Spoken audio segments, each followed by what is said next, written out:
Streaming from Madison, Wisconsin and Minneapolis, Minnesota. Straight to your personal devices. Available on all major platforms and YouTube. This is the Armchair Analysts podcast. And here are your hosts, Ace and Johnny.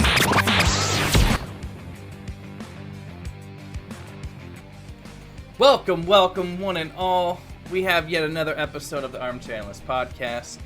Ace is just looking cheerful as all can be. How are you, man? Look at that smile. It's sunny out. It's sunny out. I have the window open. The birds are chirping. Life is beautiful. You're beautiful. And this is going to be a beautiful episode. We got a lot of different things going on. Some things that we maybe addressed last week that need to be brought up this week. We have some news stories that broke. And also... Always. We'll call this the alumni episode because there's a lot of... Hey, dude, it's honest, not to interrupt, but it's perfectly timed with, weddings. We each had weddings this weekend. Time to reminisce, talk, to old friends, So this is... I like it. Feels right. It feels right. Ace and I, so we met in college. We can get into this. We'll get into this. I'll go into this a little bit later. Okay, so for this, so far, I'm going to start with a random rant, which would be super exciting. Because there might be wedding season. Regional Roundup, we have a couple big stories that broke. One was more like an admission, and then Adam Thielen just being a clown, which I definitely want to talk about. And then, obviously, we need our baseball update about the Minnesota Twins and St. Paul Saints. I mean, I can't go to sleep at night not knowing what they're up to, so hopefully we'll get that. Oakland A's with some surprising news this week, and then tee-off topic is going to be the NBA playoffs and the play-in tournament. So a little bit different stuff coming out from them this year. But anyway, so as we were talking about for this episode, the alumni episode for us, because we met in college, lived together as roomies in the dorms. Ace was just as clean and presentable as he is now. He hasn't really changed. So, I mean, that is fairly true. Surprisingly, I do want to go through some crazy transformation, but no. Yeah, he's always had those boyish good looks and the. But so we went to school together. But we went to University of Wisconsin Milwaukee. Go Panthers, right? So we have a couple stories in the news that are related, and also Ace might have something at the end of the show maybe that ties into it too with Quick Six making a comeback. Woo. All right. This kind of ties into my random rant, too. So I was talking about Friday weddings. I went to a Friday wedding. You guys went to a Friday wedding with other UWM Panther alums in Chicago, which looked amazing. I went to one that was in North Madison on Friday, which was also really great. It was at Lone Girl Brewery, which is fantastic. And it was open bar, double fantastic. Everybody's happy. Yeah. The weird thing, though, is that I was very, very openly against Friday weddings. It's I was in the position where we lived so close that it was maybe a 20-minute drive, so it wasn't that bad. But everyone else that's out of town, you forcing people to take off work, basically. You have to use time off no matter what. So I mean that's kind of shady. That's not great. But at the same time, it's okay. So like I said, open bar. It was fantastic. Got super drunk. Got home super late. Saturday I felt I don't know, an apparition. I was just kind of floating. I was just going along with stuff. I wasn't totally there. I agree. And then I kind of rallied. I perked up a little bit. That's the thing. Did you have a better night Saturday than Friday? Did you guys do something smaller Saturday? No. Well, her family was here, so Jess's family was here. So they stayed with us. So, but that's the thing. The wedding's done. You got hammered. You can work it off on Saturday, and you have the whole weekend still. You got a wedding in, and you still have a full weekend. Granted, correct. Saturday was mostly recovery, but still, theoretically, you have a whole weekend at your disposal. So I don't know. I was super against it, but I can embrace it now. I like it. We had a greater time Saturday, and I don't want to tease too much, but let's just say I was talking to the groom's wife's father for about 2.5 hours Saturday night because he made Hughes Brews. He made his own beer for the wedding, like exclusively for them. It was called Hughes Brews. It was awesome. That's cool. And you can understand why Hughes Brews. And you guys went to Top Golf too. Yeah, Ben and I. That's pretty Although cool. I'm not. It was crazy that we actually were at the same place you went to, and then even. You went to Schaumburg? Yeah, it was Yeah, the same. that's super. What Which level? What level? We were on the first. It's not. I Oh. know. He asked for like, hey, first time the main or top level comes out, but obviously, like, at the end of the day, it ended up being, well, hey, this one's first available, so let's grab it. Yeah, I'm yeah. not a fan of them. We couldn't make a reservation. We had to get there like in person to make a reservation, and then we had to basically put our name in like you're waiting for a table, right? And they gave us they said in 3 hours there should be a bay available. Yeah. But so I mean we ate lunch, like we poked around. They have the PGA Pro Shop. Did you see that? We didn't walk around it too much, but we saw a little bit. No, it's not attached, but it's literally like the golf capital of the country. I feel like because like everywhere you go, like there's something golf related. Not to mention Topgolf's there, but yeah, no, it was a lot of fun. And we hit the dispensary on the way. It was a good time. Illinois. You know what? I still am gonna call them fibs, but there's some redeeming qualities there. Oh, but we could tease the fib reference. We kicked off wedding season pretty well. It was good times, and I'm glad you guys had a lot of fun too. Yeah. All right, regional time. We got some news in Milwaukee, Wisconsin, right? Kind of big news, actually. So this is like something that has biggest ever, I think, for the school. We got so excited when the UWM Panthers made it to the NCAA tournament years ago. Remember, because we were all still living in Wisconsin, and we went to the bar to watch them. They played Villanova, and they got absolutely just demolished. So, yeah. Absolutely, it was 2011, 2012, or something. Yeah, like it was that. a long time. Like I think we were like pretty fresh out of school, actually. Yeah. But yeah, they just got absolutely mopped up. But it's like, you know what? This in my entire life, the Panthers have made it to the dance twice. I think, right? Maybe like no more than 5. I think 3 times when I was too young to remember, maybe. But in my lifetime, as I've been an adult, and one time as I had already attended the school, they made it. When we were in school, they were not good. Like the biggest game of the year was like if we were able to beat Butler when they were still in our conference. Like if we beat Butler, that was back when Stevens was the coach too. Like this was we're dating ourselves. We're old. That's why you see the gray. Right. Brad Stevens. Man. Yeah, you remember Baby Bradley? Yeah. Yeah. So Patrick. Yeah, you want to set. So the head coach, I think he started 2017. Yep. So Patrick Baldwin Sr. has been the head coach at UWM for, I guess this would be year 4.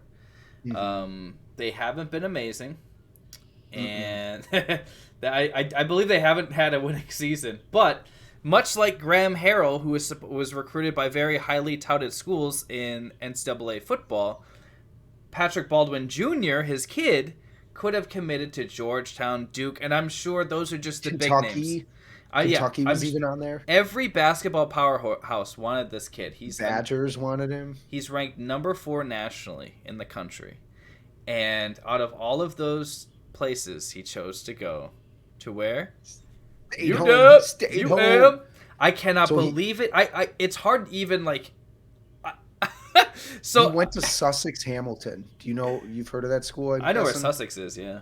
So okay. I mean that's it's just crazy that someone would even consider doing that. But that honestly, it kind of mirrors the Graham Harrell. Like he was a top prospect in the country. 5-star recruit. Same with Junior, but his parents went to Wisconsin. His family lives in Wisconsin, so he chose to go to Wisconsin. It's like it's like if we didn't have people rooted in the teams in Wisconsin, like we probably would not ever get any good players. It's sort of enlightening. He's obviously the top recruit the Panthers have ever landed. Yeah. He's 6'10" too, which is going to be tremendous. I don't think like the Horizon League. When's the last time you could say there was even a 6'10" player? I think we had one guy I can remember on our roster during the course of our years there that was even remotely Ace, I'm trying to count the number of people that are listening or even in the world right now that even know what the Horizon League is. Let's not even let's dial it back a little bit. Like no one even knows what the Horizon League is. But the cool thing is that I don't know if you have this, but ESPN Plus actually carries Panther games. So I'll be able to watch this kid. So that'll actually be pretty cool. Unless Johnny's got updates. We're relying on him for updates. I mean, you were the diehard basketball fan at UWM. I only went to like 3 games. Oh, yeah. Because I'm a piece of trash. But I thought you were just going to say diehard basketball fan, and I'm like, When you put UWM, it's crazy when you put UWM. It's like, yeah, absolutely, I'm a fan now. I mean, the thing is like I've either lost or outgrown most of my apparel. I have some other stuff. I used to have like UWM alum thing, but this is the kind of thing that can get you back into it, right? So yeah, fair enough. Hey, fair enough. We're not bandwagons. I just have my degree. My diploma's right there. Like I'm not a bandwagon. I pay thousands of dollars to cheer whenever the hell I want. Damn it. Prove it.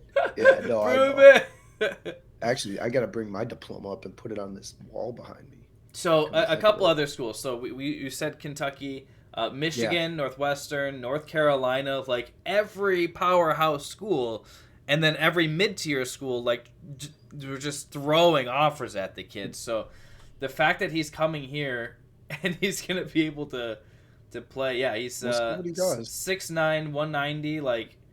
He's a big boy, but he's very, very quick too. So I'm excited to see what he can do. I don't know. I just thought that was something like I never thought we'd be able to ever have that story and even read it, let alone talk about it on our show. I was gonna say it's almost like we'll have film session next week where we dissect like his highlight reel. That'll be a separate podcast, just dissecting his game, because there's a good chance he's probably only going to be here. There's probably only going to be here for 1 year. 2, I don't know. Like, I'm assuming he's going to want to go to the NBA. Yeah. No one's going to UWM to scout him. Like, they're going to have to now, but, it's crazy to think about. But we had some other news that broke over the weekend. Your boy, A19, Mr. Thielen. It's actually amazing with the Vikings fans. Because, full disclosure, I don't like telling people this, but I was born in Minnesota. So I don't like sharing that because all of my family there, they all root for, obviously, Minnesota teams. And when I say that, I'm using that term very loosely. They hate their team. They have such animosity towards their own franchises that they actually they are a bigger fan of hating on other teams than supporting their own. Would you agree with that statement?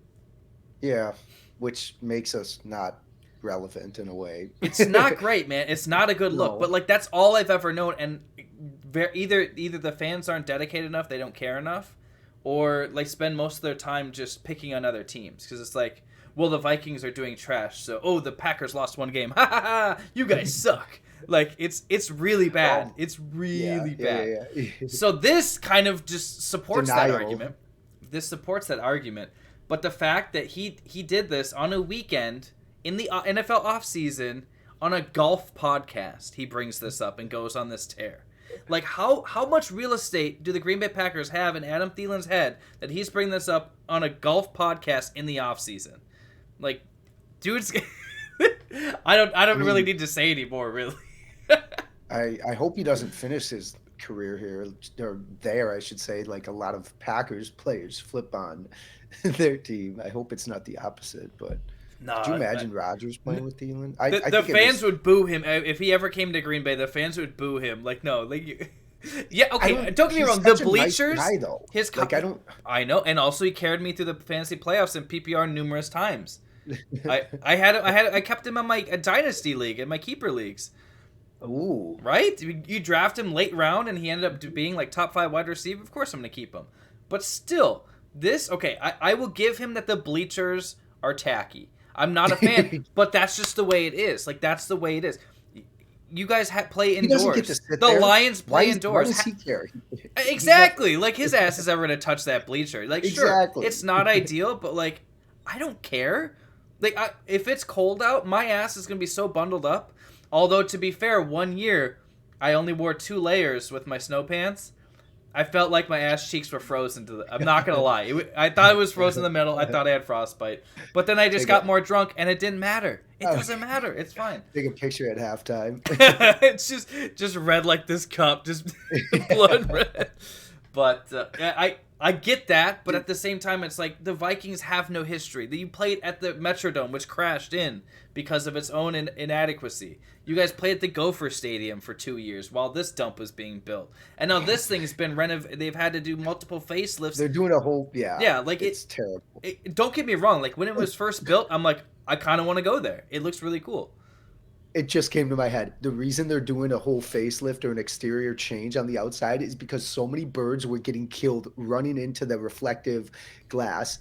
That's 100% why. They're spending millions to replace the glass reflection or whatever they're doing on the exterior surface of US Bank Stadium because of birds dying. So that was another thing too. Like So just the awareness, like have some freaking awareness, I guess. Like, yeah, like you said, it is the end of, or it is, the middle of the off season. So there's really not much. I also shared the articles that we're discussing, and in this one that I'm looking at, or that I was reading, they were talking about how, so this facelift is $21 million that they have going on.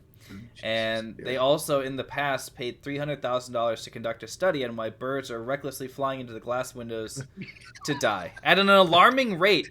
Alarming was quoted in the study. So $300,000 plus 20. Like, dude, come on, man. Like, I don't know. This is the fact that he's talking about this on a show that's not even related to football in the off season. Like, oh, that's funny. I don't know, man. That rubbed me the wrong way, which I'm sure Vikings fans are giggling in the background. Ha, Cheese Stadium. Whatever, man. I ain't no skin off my back. He just looks like a clown. I mean, if it were. I'd rather be on the Wisconsin side if it ever came down to like a fight. Yeah, let's go to revolution. If we're making a list of top NFL stadiums to visit, I don't think US Bank Stadium's on that list. I'm gonna wager that Lambeau's probably in the top 5.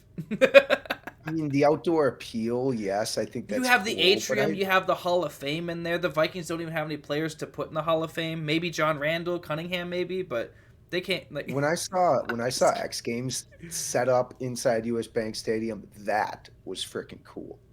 I mean, I know it's not football, but I'm gonna say like awesome just as a venue in itself, it's great. But I mean, the Vikings having to constantly tweak their uniforms and where they play, like just to mask the fact that they're no good. I don't know. Like, that's a bad look. That's a bad look. But. Damn it. We can move on. You're looking sad. Yeah. I'm not trying to make you sad. So we'll. Yeah. You know what? Hey, we'll flip the table here. The Packers signed Blake Bortles. So if that gives you any ammo, feel free to fire away because that's probably the most depressing thing I've read all day. No comment. I don't know what that movie. No comment necessary. I just want to say it for the lulz because that's. Hold up. What do you think? Jordan Love is on the team in the next couple years. So, you know what? Can I remind me? Ask me that question again after I talk about this next piece. Okay? Okay. Because I want to set the stage here and then ask me that. Okay? All right. So, the last thing I want to cover for my part of regional is everyone's favorite ESPN news jockey, Adam Schefter, went on the Dan Patrick Show and openly admitted with his own voice and his own words, openly admitted that there was no new source, there was no new news, there was nothing at all that could be attributed in his article that came out on draft day that had any relevance, like at all. Like everything that he talked about was conjecture on his part and stuff that had happened months before. Jordan Love was drafted 1 year ago. I talked about this last week. This particular draft, I mean, it hadn't even happened yet. This story broke that morning, so he didn't have that draft to complain about. The Packers lost the NFC Championship over 2 months ago. That's not new news. No, sorry, 3 months ago. Not new news. And all the restructuring and the signings. The trips out west by the like that happened again. That happened like over a month ago. Like none of this was new news. He just needed some clickbait and needed some fuel, which unfortunately all the sheep were like, oh my gosh, blah, blah, blah. Like, it's still going on. Like, he openly admitted that there was no reason to put out this article. He said, like, well, if I wasn't going to do it, it's going to come out eventually. These stories have already broken.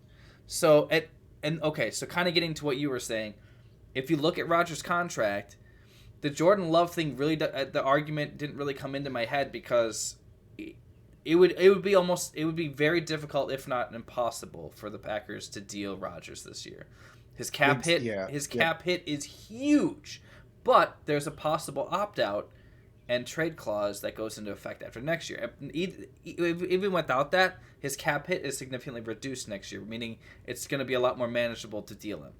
So I was expecting some sort of turmoil, but I was expecting it to be after this coming season, because just the way his contracts worked out, I mean, it's basically should have got off the pot. Like, well, and that's the rumor with him, and is that his side's kind of basically, it's like, we want a long-term deal. We don't want a 1 year like heavy loaded, but then basically it's like the rest of it isn't really guaranteed either. So well, and evidently that's what he's looking for. That's what all NFL players are looking for. That's what Kirk Cousins was looking for.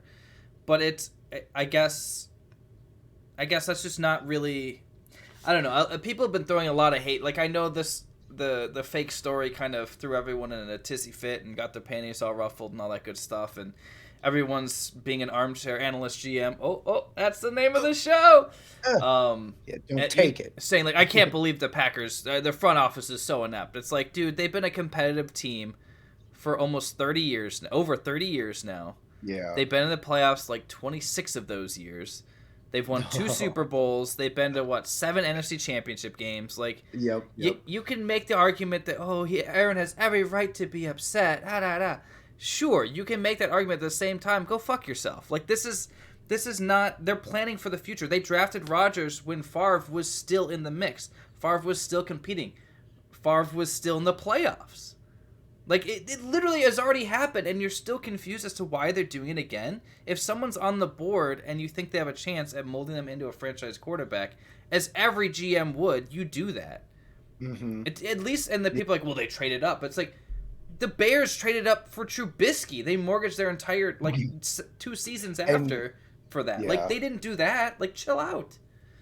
Yep. At the same time, I don't really have a lot of faith in Jordan Love. Just I was gonna say that. That's a fair point, and I agree. I think the whole story being blown up before the freaking draft was complete clickbait, especially on their part, because we already sort of knew the first handful of rounds or the first handful of picks what they were going to be anyways. So it's like until the trades, but it's like, let the draft take care of itself anyways. Why? That's the thing. It's being broadcast on ESPN. Why do they need more bullshit to surround the day? And the fact that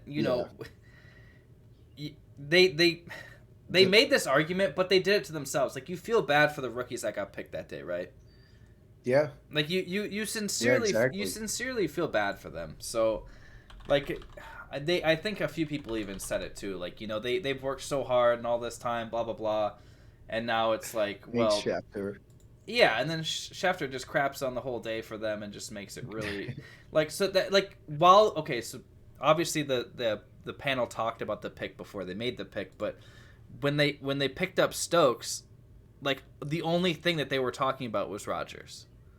Like, a fantastic player is going to be joining the Green Bay, but all we can talk about is Rodgers. Like, that's, I don't know. I unfollowed him on Twitter. I sent him a lot of hate tweets. I refuse to capitalize his last name anymore. He's not worth it. He's, I don't know. He needs to be knocked down a notch. Like, the fact that he's able to just tweet whatever the hell he wants. Like, and if you notice the timing of that initial tweet, it was literally a promo for NFL Live. They're just trying to build up their views. It literally says more to come on NFL Live, but there was nothing new to report. He's just regurgitating stuff. So I don't know. Feel free to join my crusade, but I don't know. I feel like he should be taking some sort of accountability. Well, I do, because this is what I wanted to bring up earlier, is that now the narrative is switched to, okay, when's Rodgers going to come out and explain himself or like talk about it? But the onus should not be on him. Exactly. Right? Why does he have to talk about this? He did not start this. Correct. That was all Schefter. We were all going about our merry business on that wonderful Thursday morning until Schefter decided to be a tool. I never get why heavily scrutinized Rodgers is. Like, I'm not trying to sound like a huge homer for them in any way. My favorite number is 12, by the way. Not that, but it's like it always seems like he's labeled as sort of there's some rift always. That's the thing. It's like Grease, you don't want to talk about the Doesn't make positive sense. stuff. You don't want to talk about the it doesn't positive make stuff. sense. Oh, well, he's not talking to his brother. Oh, he's not talking to his Yes. family. Like there's always Yeah. the media is always trying to manipulate something because he doesn't talk. He's not going to go out and say anything, so they're just trying to drum up whatever they can, and then they run with it, and he never responds. Mhm. He will very rarely. I've seen him like typically like during the season he doesn't use any social media. He does not tweet. Yeah. He doesn't do shit. So like there's, I guess mean, he's impressive. used to it, right? Like it's a different era now. So I don't know. I think we beat that horse to death. Give me Who Schefter? that rat faced little. Oh my Sorry. god. No, okay, yeah. Talk about the Twins and the Saints. I gotta cool down. The Woo. AAA affiliate of the Minnesota Twins. I almost said Minnesota. The St. Paul Saints of St. Paul, Minnesota, not that far away, down the road, lost their opening day game, which is all right. You know, you started off okay. But we are a AAA affiliate now, and to know that our team is right down the corner, call-ups, whatever the case, is a pretty cool freaking feeling. Although I don't know if that's a good thing when you're calling up tons of players this time of the year with the Twins, meaning that there's either injuries or guys just not playing well. As is the case with the Twins, we're still in second to last place in our division, behind the Tigers, who are they again might try to break the frickin' loss record, all-time set. They're terrible. I don't get it. Speaking, not to go off on a random rant, but the MLB contracts are ridiculous. And we paid Josh Donaldson a heck of a lot of freaking money, and it's like nobody really, how do you value production in the MLB when not a lot of eyes are watching? It's an odd sport now, and we're, at the end of the day, you rely on so many players. Our bullpen is just absolutely dreadful. We have such a short leash on our starting pitching also, which just adds to the, but at the end of the day, I think we're fun offensively to watch, but I question these contracts for sure. And we're going to get into this in more of the tee-off topic, but I think if they wanted to get some fan engagement, you'd reduce the game schedule and maybe have sort of a play-in style games just to kind of entice some viewers at the end of the year. I don't know. Huh. Next topic. Oh, Oakland. Where Oakland at? Where? I'm still cooling down, man. I'm still cooling down. No, I'm just kidding. So we talked about this a little bit ago because you were talking about the teams that I don't know that are primed to move, and I don't know, man. Oakland A's that was not on my radar, but they did announce earlier this week the Oakland A's will start exploring the possibility of relocating, given a blessing from the Major League Baseball to move, but. It's weird. This is basically what they're trying to do is leverage that possibility of relocating, to put pressure on local government to, kind of give a thumbs up to the new stadium project that's just been kind of just sitting there. They're just playing. No. So, That's I just mean, like it's like a spite move, I think. But I mean, the thing is, it's like if you try to do that and someone calls your bluff, you got to get ready to roll. But the A's are not like a horrible franchise. They've had success. I grew up with Barry Zito, bro. The ace, man. The original ace. Ricky Henderson. Yeah, like, I don't know. I mean, McGuire, Canseco, God. But no one associates them with those teams, really. But well, that is weird. What does it list any teams rumored to, or cities, I should say? No. I mean, there might have been something that came out earlier today, but I don't think so. But if they're just doing some stunt just to get people to start crossing T's and dotting I's down at town hall, I mean, I don't know. They left them once, they'll leave them again. Right? I don't know. I just thought that was interesting because we were literally just talking about that like a couple weeks ago. So I thought that was intriguing. All right, so the NBA playoffs are almost here, man. Can you believe it? I wish I paid more attention to basketball. I really do. It's hard. I was going to say, it is hard. I don't know why, but I missed baseball more than I did basketball significantly. Maybe it's because you see the sunshine, the whole. But I don't know. I think and I feel like different. maybe it's just recency bias because like we still got basketball in the dome, right? Like we still technically got playoffs and a championship in the dome, so maybe recency bias. Like I'm like, well, I've just watched baseball. I just watched basketball. I watched baseball. Not to mention watching the Bucks get dismantled by the Heat was pretty brutal. With your boy Jimmy Buckets. Oh, hey, they did the same to the Timberwolves the other night. Yeah, I feel like a lot of teams do that to the Timberwolves, though. But the Bucks, aren't they still up in the second seed? Yeah, they'll be fine. But that's the thing. It's like they'll likely win the first round, and then I can't see them beating the Sixers. I can't see them beating the Nets in a full series. I can't. I don't. They might be able to take a few games off of them, 2 at most. I don't see them winning. I can't. The pieces are there. Like, don't get me wrong, the pieces are there. It's playoff coaching, playoff Bud. We always know the Budenholzer. Like he's just a different animal. Like there's just mind games that people playing 4D chess and he's playing tic tac toe. Like it doesn't work. You get what I'm saying though, right? Like it's even in the regular season. Like you see him like he outcoaches himself. We should have Zach on actually again to talk about all the different set plays that he can memorize. Zach? Oh my gosh. He can call it. It's like he can call it all of those. But yeah, I agree. Kind of like Tony Romo calling plays in football. Zach can call the play. Like, well, he can call can call the play that should be called, and then what's going to be called during a timeout. I bet you.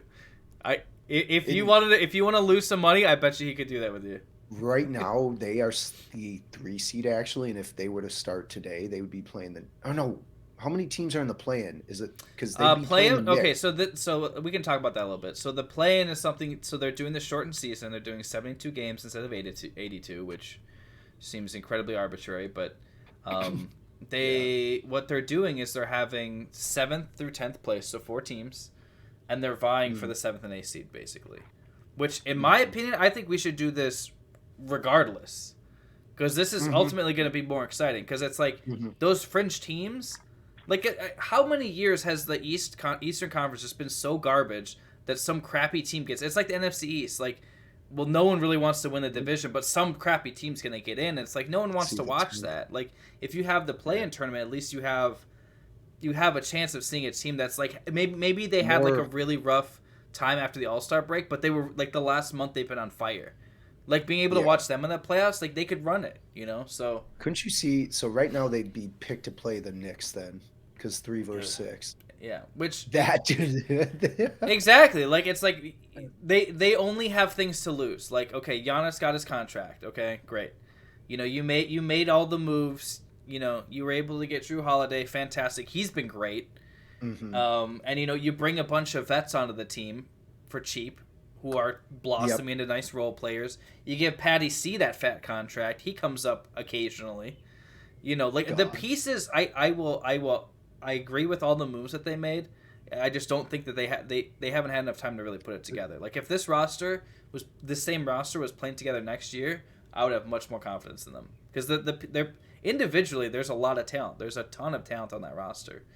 But we literally said that last year, right? We said the Bucks they have head to toe. They have, like, the most talented roster through and through, like, the best bench. That was not the case. The Heat embarrassed the shit out of them. Yep. You have a rookie coming in just dropping trays like he's Steph Curry. Like, are you kidding me? Correct. They don't have that playoff style either. And so... No. That's where the half-court teams, like you said, and, like, James Harden, he's going to be healthy come the playoffs. It's almost impossible to stop him. It's impossible to stop these one-on-one, like...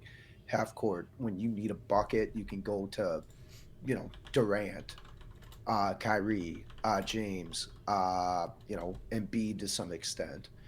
But yeah, I think it's pretty clear that the favorite in the East. I think the West is a little more wide open, especially with the Lakers being banged up. But I guess right now, because the Jazz are in first in the West, and even the Suns surprised everyone. CP3 makes every team he goes to better. But he hasn't won a title, so it's like, can you really count on them? I don't know. So I before I forget, I just want to say that can we just embrace that as of right now, there is a darn good chance that the Lakers are going to have to play in the play-in tournament because they're 7th right now. Yes. Oh, that's... But there's no way the NBA could let that happen. Like, they cannot... If the Lakers aren't in the playoffs, like... How many games? The ratings are just going to... You can't. They're too big. They're too big to fail. There's, about 3 games left? Let's see. Yeah, 3 games, maybe 2 games left if it's 72. So, yeah. They're a half game out from that 6th seed. They're gonna make the playoffs. They're 1 game behind the Mavericks, and they're only 2.5 ahead of the Warriors, who are in 8th. So they're probably playing in the play-in tournament. Like yeah, I love that. Oh, so how amazing would that be? I'd probably tune into the. I mean, they're gonna be a must-watch in that. Let's see, what is it? So it'll be it's next Tuesday, right? Yeah, it's literally a week from today. I think it's the 18th or 18th. Yeah, yes, so it's literally a week from today. So the cool thing is that 7 plays 8, so it'll be Lakers Warriors for the play-in. As it stands right now, obviously, by the time people are hearing this, it's probably not going to be relevant. But on fire. It could be fun. But I like what I think we were talking about this off the air, just saying like, well, what's the viability of this going forward? Like, can we have this in normal seasons, full 82 game seasons? Can we have this in other sports? You know, you brought it up. Like, well, maybe instead of baseball would be fun to watch. I mean, because they kind of do. Like the wild card is basically you're playing, right? No, yeah. Like that's it's more or less that's the play-in, but I mean, I honestly don't really like that format. I agree, because at the end of the day, you're just kind of like there's less parity, or there's more parity, I should say, where there's not really, and I get it based off structure, like clearly each year there's favorites in every league, but it's like kind of getting 60% of the teams into the frickin' tournament doesn't really. Yeah, I mean, and that's matters. kind of where we're getting at, unfortunately. Which I mean, well, it's money. It's all money, exactly. Regional, like why do the NFL literally within a calendar year added a playoff game and a 17th game to the regular season? Like, if you can expand the playoffs in any sport, like in college football playoffs, it boggles my mind, Ace, that they are so stingy about doing that. Because like it's just more money. It's more airtime. But, like, you have, like, some really crappy middling teams. Like, the Badgers did not play well last year. They got into the Duke's Mayo Bowl. Like, there's so many sponsorship opportunities. Like, if you expanded that, you can automatically just charge more for all the sponsors. Like, yeah, but it's a playoff game. Yeah. It's not just a bowl game. It's a playoff game. Like, and the coverage is going to be even more. So it's like, I don't know.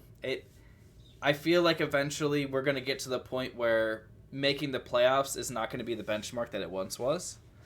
I think that, the ability for a team to run the table as like a top team is going to be harder because you're going to have a lot of young and up and coming teams. Like they don't have anything to lose. If you squeak in at a bottom seed, the worst you can do is let down nobody because you've already exceeded your expectations, right? So correct. I think I don't know. It changes the landscape of sports a little bit, but at the same time, I understand people want to see that too. You know, that the Packers, the last time they won a Super Bowl, that one right there, you can't see it in the camera, but the most recent banner I got, they came in as a 6th seed, which at the time was the lowest seed, and you're playing every game on the road, and it just makes things that much more exciting when they win. So I get the appeal. I mean, sports is always going to change, so we can't get too complacent, but yeah. And they chasing the money. They chasing that money. At the end of the day, Ace, it's all about that paper. It's all about that paper. Or that crypto. Hey! Crypto! Did you see Elon on SNL, by the way? Yes. I watched the monologue, which I thought was kind of funny.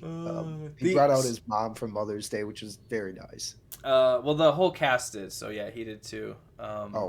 I didn't watch any of it after. I would watch towards the end where they do like the news segment, because that's when he was just like beating his chest about Dogecoin, and it.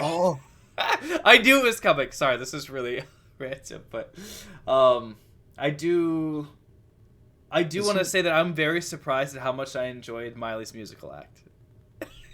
Oh, is that a little tease? Check it out, listeners. Check it out. Miley on SNL. I don't know. All I know is the next day, like I was talking about it in our work chat channel, Really? and I like listened to it on YouTube again. I was pretty impressed, but okay, we can't talk about that anymore. All right, for a limited time only, we're bringing back Ace's Quick Six. Yes. What is the topic this week? I wouldn't say a limited time only, but it's been living on the site. We don't get to feature it every week, man. This is big. That's fair. It isn't more on the site this week, especially because we brought up the whole alumni connection. I want to deal with the all-time top UWM basketball players. Go Panthers, baby! Go Panthers! Starting with kind of an odd one. My favorite one. Odd one, but he is a transfer. Demetrius Harris. And the reason why is because I think he's the most recognized at this point, just because he's played in the NFL, fantasy. He signed on with the Chiefs at 23. So he transferred from college in Arkansas, Mineral College. I did a little research. I have no clue where that is, but he transferred from there after 2 years to UWM in 2011, played there a couple years, and then got signed on with the Chiefs. Out of there at 23, and he's been there. He's on the Bears right now, but it's kind of crazy to see him still have a career at this point. Yeah, he spent 5 years with the Chiefs. He spent a year with the Browns. He was with the Bears last year. Currently a free agent. So if anyone is out there looking for a stand-up tee, I tell you, whenever the Chiefs played a primetime game, which they did quite a bit because they were very successful in those years. Whenever, Gonzalez was sitting or he was out, so the backup tight end was announced, and they do, like, the player intros. I'm like, shush! Yeah. I'd, like, make everyone shut up. I'm like, listen. Demetrius Harris, UW Milwaukee. I'm like, yeah, baby, that's what's up. Like, that's so cool. And, like, every time he did it, no matter what team he was on, even when he was on the Bears, I would always cheer for him because that's cool shit, right? That is really cool. Yep. So I'm glad he's your number one. I was going to be upset. That's why I asked before the show. Well, in the other one, Ricky Franklin played during our time. He's got the all-time minutes record or all-time minutes played for the program, which is kind of cool. Not like statistically the best, but he played all 4 years, and local boy out of Milwaukee, Wisconsin. So it makes sense. And especially I think he was a year before us, if I remember. So we would have seen him. He had his best year his senior year, which would have been our junior year, which is pretty cool. I definitely remember him playing. He ball dominant, but good player. The next guy, Ed McCants, who transferred ironically from Northwestern, a Big Ten program. So he sat out a year and then transferred, played 2 years for the for the Panthers, and it averaged 17 points a game both those years. So pretty sharp shooter, they say, in the present time. I was going to say back in the day, but it's like, no, sharp shooting's present all the time, whatever the case. The number 4, he hasn't even played yet, Patrick Baldwin Jr. He's already on Mount Rushmore. Got so much freaking hype that he better freaking live up to it for our sake. And I forgot to preface, this is all-time players and coaches, because the next two, honestly, I had to look at that, yeah. Without them, I don't know if our program necessarily gets as much respect, but Bruce Pearl and Bo Ryan. Bo Ryan was before him, Bruce Pearl came after, and those two have, obviously, Bo Ryan for Madison, and Bruce Pearl just won a title for Auburn. He had a long career with Tennessee after Milwaukee, and then kind of got in some trouble and then landed back with Auburn and has really turned that program around. So all-time 6 UWM basketball players, coaches, booyah. Boo, yeah. So I did not realize that Bo Ryan, A, was only in Milwaukee for 2 years, and B, there was a reason that he got sucked up by the Badgers immediately. He brought the Panthers to their first back-to-back winning seasons in over a decade. So literally, as soon as he did that, and everyone's all excited, and he's off to Madison. So, I mean, We're like the farm team for him. It's fine. And I'm also obviously very grateful that he went to Madison. Otherwise, we would not have seen our success with the Badgers. Yeah. It's okay. Sad. Cool. Well, that's our alumni episode. McCants was on that team, I think. That Ed McCants when Bo Ryan was there. I mean, so we'll have to amend this in about 2 years when Patrick Baldwin Jr. is number 1. But for now, I just love how it's like a basketball list, but the top one's a football player. Technically, my goal is still to get him on the show. I don't care what I have to do. I'm going to find him. Good call. But all right, alumni episode, Panthers baby. UWM. Very cool. All right. We appreciate you guys taking a chance, just taking time out of your day just to listen to us. We do appreciate that. We do have a little bit of overhaul coming to the website coming this week, so feel free to check that out, armchairpodcast.com. And as our wonderful announcer said, you can always find us on Twitter. We'd love to hear from you guys. Any ideas you got for the show? Anything you want to talk about? Yeah, well, he's no, screw that guy. Right. Anytime you guys want to holler at us, we're always open to hear your feedback, good or bad. If you want to make fun of Ace's hairline, do it. If you want to make fun of my chubby raccoon or puffy chipmunk cheeks, that's fine too. We are here. We love you guys. Take it easy. I'm Johnny. That is Ace, and we are out. That's the show for this week. Check out Armchair Analyst on Twitter at AA Podcasts, on YouTube, or wherever you listen to your favorite shows. If this wasn't enough, be sure to check out armchairpodcast.com for more. See you next week.